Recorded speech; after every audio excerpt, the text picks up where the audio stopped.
Assalamu alaikum wa rahmatullahi ta'ala wa barakatuhu. Jama'a ko in ce masoyana, ana ta korafi ko in ce korafe sun yawa da zage-zage don na bar jam'iyyar APC na koma jam'iyyar PDP. Tabbas masoyana suna da haƙƙi, bai kamata in basu cikin duhu ba, ya kamata in fito in yi musu bayani ta yadda su fahimta, saboda wasu ba su fahimci abin ba kwata-kwata. Ina so mutane ku sani cewa siyasa ba addini ba ce, amma za ka iya saka addini don kai ra'ayi. Siyasa haɗaka ne, na musulmai ne, na kristoci ne, na pagans ne, waɗanda ma ba su da addini. A'a, ba siyasa ba ne da take da ƙungiyoyi na izala, ɗarika, tijjaniya ko wani abu. Ya kamata mu sani cewa siyasa business ne.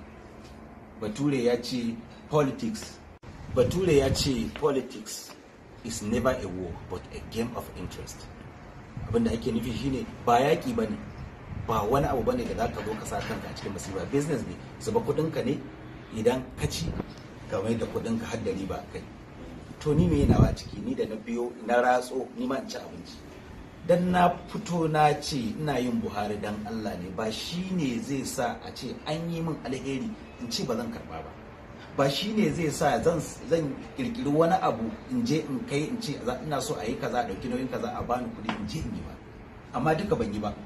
Da lafiyata da ɗaukakata da kuɗi na duka na ɗiba na yi wa APC campaign, na yi musu wani abubuwa da ya kamata, amma babu wanda ya kalle ni, ba wanda ya kira ni yake min godiya, babu wanda ya kira ni ya faɗa min wata kalma da zan ji daɗin cewa an san da ni. Idan ma aka ci gwamnatin za a iya tafiya da ni, in aka ci gwamnati za a iya tafiya da ni.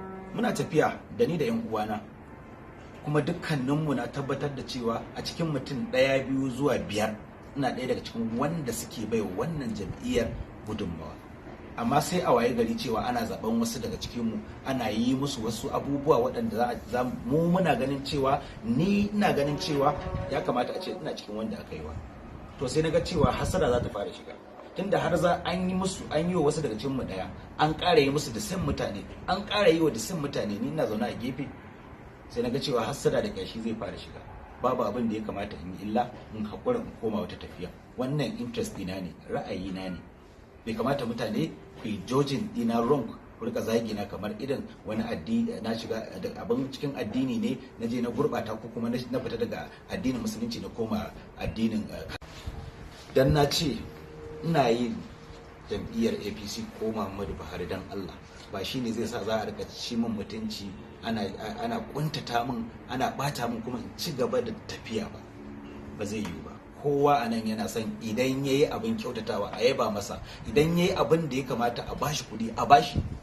Amma ina tafiya ni ba wanda, idan har akwai mutumin da ya bani kuɗi ya ce ya bani, ni wane ya kira ni ya bani miliyan 5 ko wani abu akan wani abu, amma ina kallo ana ɗauka miliyan 20, miliyan 10, miliyan 5 ana bai wa mutane.